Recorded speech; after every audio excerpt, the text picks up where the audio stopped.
ವಿಮಾನ ನಿಲ್ದಾಣದಲ್ಲಿ ನನ್ನ ಮಗ ನಾರಾಯಣ ಮತ್ತು ಭಾವನವರ ಮಗ ರಾಮಕೃಷ್ಣ ನನಗಾಗಿ ಕಾಯುತ್ತಿದ್ದರು. ಅವರ ಜೊತೆ ಜೀಪಿನಲ್ಲಿ ಭಾವನವರ ದೊಡ್ಡ ಮಗ ಶಾಮಣ್ಣನ ಮನೆಗೆ ಹೋದೆ. ಅಲ್ಲಿ ನಾಗರತ್ನ ಮತ್ತು ಅವರ ಮಗಳು ವಿದ್ಯಾ ಇದ್ದರು. ವಿದ್ಯಾಗೆ ವಿಮಾನದಲ್ಲಿ ನನಗೆ ಕೊಟ್ಟ ಕ್ಯಾಡ್ಬರಿ ಚಾಕ್ಲೇಟ್ ಕೊಟ್ಟೆ. ಆಮೇಲೆ ನಾವೆಲ್ಲರೂ ಜೊತೆಯಲ್ಲಿ ಊಟ ಮಾಡಿದ್ದೆವು. ನಾಗರತ್ನ ಆ ದಿನ ಅನ್ನ ಸಾಂಬಾರು ಪುನರ್ಪುಳಿ ಸಾರು ಮಾಡಿದ್ದಳು. ಊಟ ತುಂಬ ರುಚಿಯಾಗಿತ್ತು. ಊಟ ಮುಗಿಸಿ 3 ಗಂಟೆಗೆ ಕಾಫಿ ಕುಡಿದು ಅಲ್ಲಿಂದ ಜೀಪಿನಲ್ಲಿ ಹೊರಟೆವು. ನಾವು ಕುಕುಪುಣಿಗೆ ತಲುಪುವಾಗ ಸಂಜೆ 5 ಗಂಟೆ ಆಗಿತ್ತು. ಶಂಕರ ಭಟ್ಟರು ಜನವರಿ 5ನೇ ತಾರೀಕಿಗೆ ಮುಂಬೈಗೆ ಬಂದು ಅಲ್ಲಿಂದ ಮಂಗಳೂರಿಗೆ ಬಂದವರು ಬಸ್ಸಿನಲ್ಲಿ ಕುಕುಪುಣಿಗೆ ಬಂದರು. ಆಮೇಲೆ ಎಂದಿನಂತೆ ನಮ್ಮ ಅಡಿಕೆ ತೋಟದ ಕೆಲಸ ಶುರುವಾಯಿತು. ಶಂಕರ ಭಟ್ಟರು ಬೆಳಿಗ್ಗೆ 4 ಗಂಟೆಗೆ ಎದ್ದು ಬರವಣಿಗೆ ಕೆಲಸ ಮಾಡುತ್ತಿದ್ದರು. ಆಮೇಲೆ 9 ಗಂಟೆಗೆ ತೋಟಕ್ಕೆ ಹೋಗುತ್ತಿದ್ದರು. ಆಗ ನಮ್ಮ ಮಗ ನಾರಾಯಣನು ಅವರ ಜೊತೆ ಕೆಲಸ ಮಾಡುತ್ತಿದ್ದ. ಶಂಕರ ಭಟ್ಟರಿಗೆ ಭಾಷೆಯ ಕುರಿತಾಗಿ ಇನ್ನೂ ಹೆಚ್ಚಿನ ಸಂಶೋಧನೆ ಮಾಡಿ ಬರೆಯಲು ಆ ಊರಲ್ಲಿ ಪುಸ್ತಕ ಸಿಗುತ್ತಿರಲಿಲ್ಲ. ತೋಟವನ್ನು ನೋಡಿಕೊಳ್ಳಲು ಹೇಗೂ ನಾರಾಯಣ ಇದ್ದಾನೆ, ಹಾಗಾಗಿ ನಾವು ಮೈಸೂರಲ್ಲಿ ಬಾಡಿಗೆ ಮನೆ ಮಾಡುವ ಎಂದು ಅವರು ನನ್ನ ಬಳಿ ಹೇಳಿದರು. ಹಾಗೆ ನಾವು ಮೈಸೂರಿಗೆ ಹೊರಟೆವು. ಮರಳಿ ಮೈಸೂರಿನಲ್ಲಿ ನಮಗೆ ಮನೆ ಇರಲಿಲ್ಲ. ಮೊದಲು SRLCಯ ಹಾಸ್ಟೆಲ್ಲಿಗೆ ಹೋದೆವು. ಅಲ್ಲಿ ನಮಗೆ 2 ದಿನಕ್ಕೆ ಕೋಣೆ ಸಿಕ್ಕಿತು. ಆಮೇಲೆ ಪರಿಚಯದವರಿಗೆ ಬಾಡಿಗೆಗೆ ಯಾವುದಾದರೂ ಮನೆ ಇದ್ದರೆ ಹೇಳಬೇಕೆಂದು ತಿಳಿಸಿದೆವು. TK ಲೇಔಟ್ನಲ್ಲಿ ನಮಗೆ ಗುರುತಿನ ಏಜೆಂಟ್ ಇದ್ದರು. ಅವರನ್ನು ಕೇಳಿದಾಗ ಅವರು ಕೆಲವು ಮನೆ ತೋರಿಸಿದರು. ಆದರೆ ಅವುಗಳಲ್ಲಿ ಯಾವುದೂ ನನಗೆ ಸರಿ ಬರಲಿಲ್ಲ. ನನ್ನ ಅಕ್ಕನ ಮಗಳು ದೇವಕಿ ಸರಸ್ವತಿಪುರದಲ್ಲಿದ್ದಳು. ಅವಳಿದ್ದ ಮನೆಯ ಎದುರು ಬದಿಯಲ್ಲಿ ಇರುವ ಮನೆಯಲ್ಲಿ ಒಂದು ಮಾಳಿಗೆ ಮನೆಗೆ ಖಾಲಿ ಇತ್ತು. ಅದನ್ನು ಕೇಳಬಹುದು ಎಂದು ಅವಳು ಹೇಳಿದಳು.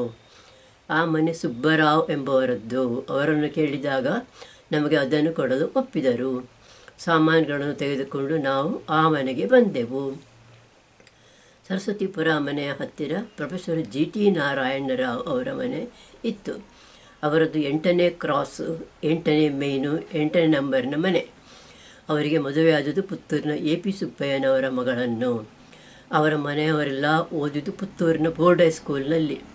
ಅವರ ಒಬ್ಬಳು ಮಗಳು ಭವಾನಿ ನನ್ನ ಕ್ಲಾಸ್ನಲ್ಲಿದ್ದಳು.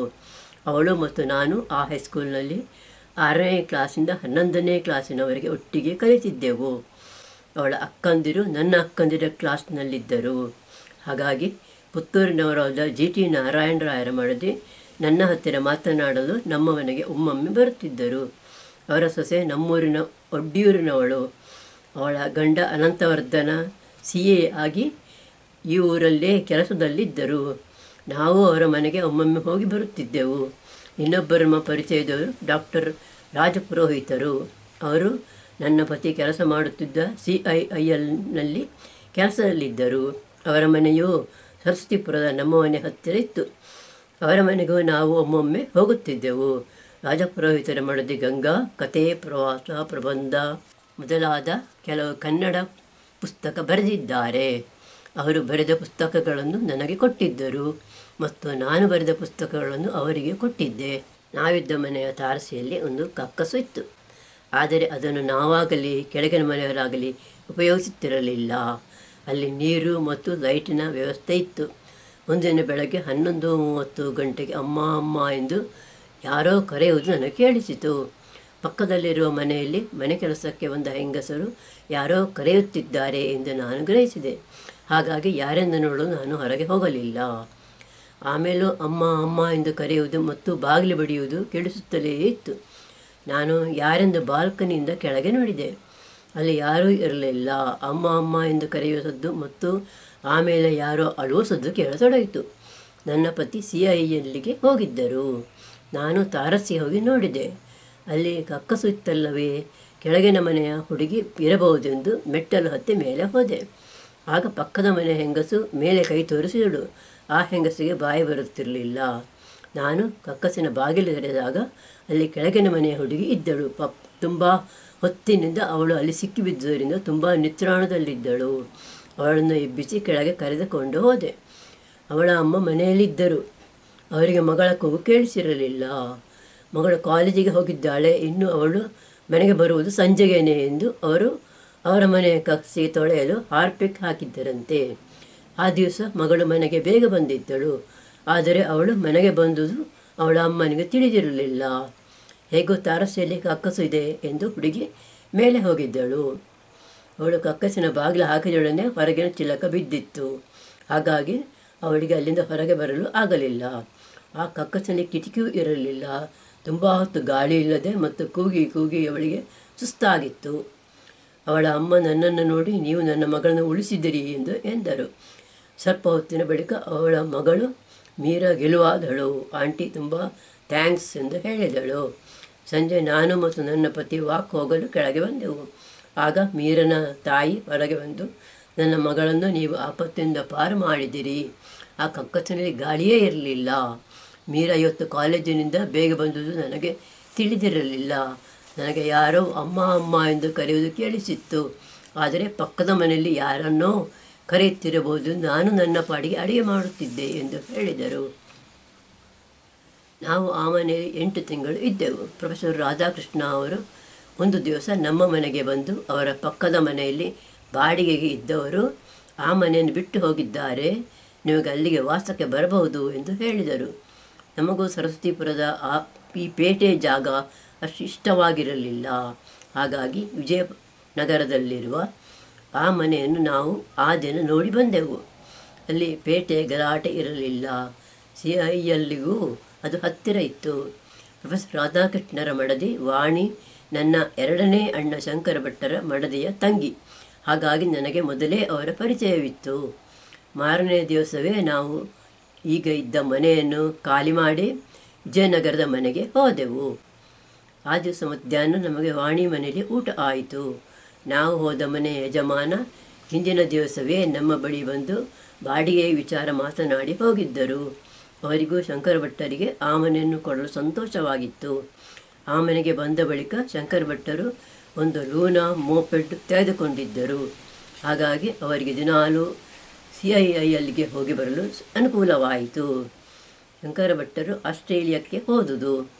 ಆಸ್ಟ್ರೇಲಿಯಾದ ಮೆಲ್ಬೋರ್ನ್ನಲ್ಲಿರುವ ಲಾ ಟ್ರೋಬೆ ಯೂನಿವರ್ಸಿಟಿಯ ಪ್ರೊಫೆಸರ್ ಡಿಕ್ಸನ್ ಅವರು 3 ತಿಂಗಳ ಮಟ್ಟಿಗೆ ಸಂಶೋಧನೆ ಕೆಲಸಕ್ಕೆ ಮತ್ತು ಕೆಲವು ಲೆಕ್ಚರ್ಗಳನ್ನು ಕೊಡಲು ಬರಬೇಕೆಂದು ಶಂಕರ ಭಟ್ಟರಿಗೆ ಕರೆ ಕೊಟ್ಟರು.